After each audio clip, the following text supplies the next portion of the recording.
لیکن کچھ آداب کے ساتھ نظروں کو بچاؤ غلط دیکھنے سے، کانوں کو بچاؤ غلط سننے سے، زبان کو بچاؤ غلط بول سے، غیبت سے بچو، تنقید سے بچو، کسی کی چغلی سے بچو، کسی کی دل آزاری کے بول سے بچو، کسی کی غلط بات سننے سے بچو، کسی کے عیب دیکھنے سے بچو، تو تمہارا سینہ روشن شروع ہو جائے گا۔ اپنے علم پر جہد کرو، محنت کرو، قرآن سے مناسبت پیدا کرنے کی کوشش کرو، حدیث پاک سے مناسبت پیدا کرنے کی کوشش کرو۔ ہمارے علمی حلقوں میں فقہ سے مناسبت ہے، قرآن و حدیث سے مناسبت نہیں ہے، جتنی ہونی چاہیے اتنی نہیں ہے۔ اور کلام عشق تو قرآن ہے، کلام عشق تو حدیث ہے۔ بخاری پڑھانے والا بخاری پڑھا رہا ہے، امام بخاری نے مقدمہ کیوں نہیں لکھا؟ اس پہ 8 دن سبق چل رہا ہے۔ بھائی امام بخاری کا دل نہیں کیا لکھنے کو، نہیں لکھا، کتنا آسان جواب ہے؟ کیوں بھائی یہ کتنا آسان جواب ہے کہ امام بخاری کا دل نہیں کیا، نہیں لکھا۔ اب 8 دن جو اس پہ سبق ہو رہا ہے، انما الاعمال بالنیات 8 دن چاہتی ہے، 8 ہفتے چاہتی ہے۔ انما الاعمال بالنیات پہ اتنا بولا جا سکتا ہے کہ پورے 8 دن ان الفاظ پہ سبق اگر ہوتا تو پھر نیت کا درست ہونا دل میں اترتا، نیت کا درست ہونا دل میں اترتا، پھر عمل کے مردود ہونے کا خوف دل میں اترتا، پھر عمل کے رد ہونے کا خوف دل میں اترتا۔ عمر بن خطاب شہادت کے وقت میں کہہ رہے ہیں، ویل لک یا عمر ان لم یغفر لک ربک، اے عمر اگر اللہ نے تجھے معاف نہ کیا تو ہلاک ہو جائے گا۔ علی مرتضیٰ جیسا اللہ کا شیر، جن کو اللہ کے نبی نے فرمایا علی جنت میں تیرا گھر میرے گھر کے سامنے ہوگا، وہ روزانہ رات کو کہتے ہیں آہن آہ من قلت الذات وبعد السفر ووحشت الطریق، یا اللہ سفر لمبا ہے، عمل تھوڑا ہے، اکیلے جانا ہے، میرا کیا بنے گا، میرا کیا بنے گا، میرا کیا بنے گا۔ انما الاعمال بالنیات، یہ سیکھنے کی چیز ہے۔ امام بخاری نے مقدمہ نہیں لکھا تو میں اس کا بڑا آسان جواب دیا کرتا ہوں کہ ان کا جی نہیں چاہا اس لیے نہیں لکھا، ختم۔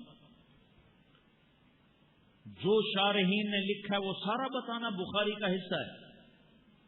علامہ عینی اور ابن حجر میں مقابلہ تھا، انہوں نے بڑھ چڑھ کے ایک دوسرے سے لمبا لمبا لمبا لکھنے کا مقابلہ شروع ہو گیا ان کا، وہ آج کی ضرورت بن گئے۔ دونوں ایک شہر کے، دونوں ایک زمانے کے، ایک بادشاہ کا دور، اور ایک حنفی ایک شافعی، عینی حنفی اور ابن حجر شافعی۔ اب وہ شافعی حنفی تصل بھی ہے اور معاصرت بھی ہے اور ایک شہر ہے،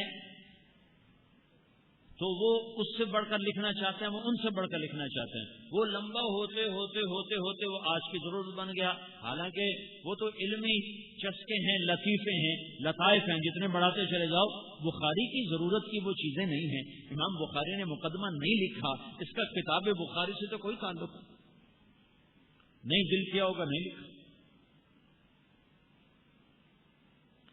انما الاعمال بالنیات کا تعلق بخاری سے ہے، وہ پڑھا جائے۔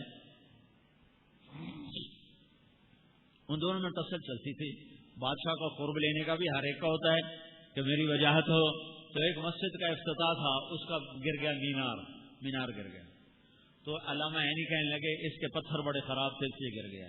ابن حجر ہے نا، ابن حجر محمد بن علی بن محمد بن حجر العسقلانی، یہ ہے ان کا پورا نام۔ تو حجر ان کے کسی پردادے کا نام ہے، حجر ان کے کسی پردادے نے کا نام۔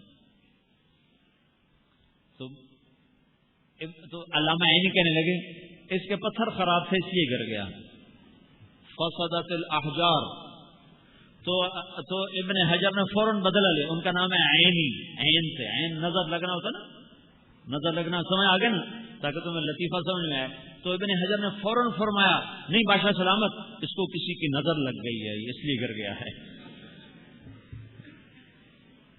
تو یہ ان کی ٹکر آپس میں چلتی رہتی تھی، وہ ٹکر اب آج کے بخاری پڑھانے والوں کی ضرورت بن گئی۔ یہ کیا چکر ہے بھائی؟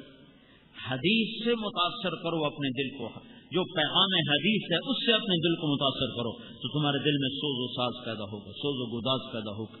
لیکن اگر یہ علمی موشگافیوں سے اپنے آپ کو اس میں کھوا یہ کیوں ہے، یہاں یہ سوال ہوتا ہے، یہاں یہ اعتراض ہوتا ہے، وہ اعتراض بھی ابن حجر خود کرتے تھے، جواب بھی خود دیتے۔ میں اپنی بخاری شریف اٹھا کے دیکھ رہا تھا، کتاب الایمان، تو میں اس کو چونکہ میری اپنی کتاب تو میں لکھا کرتا تھا، تو وہ استاد صاحب کی تقریر لکھی ہوئی ہے کتاب الایمان نیچے. یہاں ایک اعتراض ہوتا ہے کہ نام تو ہے کتاب الایمان اور نیچے حدیث لائے ہیں بنی الاسلام علی خمس، کہ اسلام کی بنیاد 5 چیزوں پر ہے، اور اوپر عنوان ہے کتاب الایمان. تو یہ اعتراض ہوتا ہے کہ یہ کیوں لائے ہیں؟ یہ اعتراض کس نے کیا تھا، کب کیا تھا؟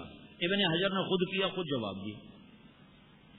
مولانا علی میاں رحمۃ اللہ علیہ فرمانے لگے جب میں نے صرف پڑھی تو قالا کی جب آئی نا تحقیق تو میرے استاد جمنی تھے، تو وہ مجھ سے فرمانے لگے بیٹا قالا اصل میں قوالا تھا.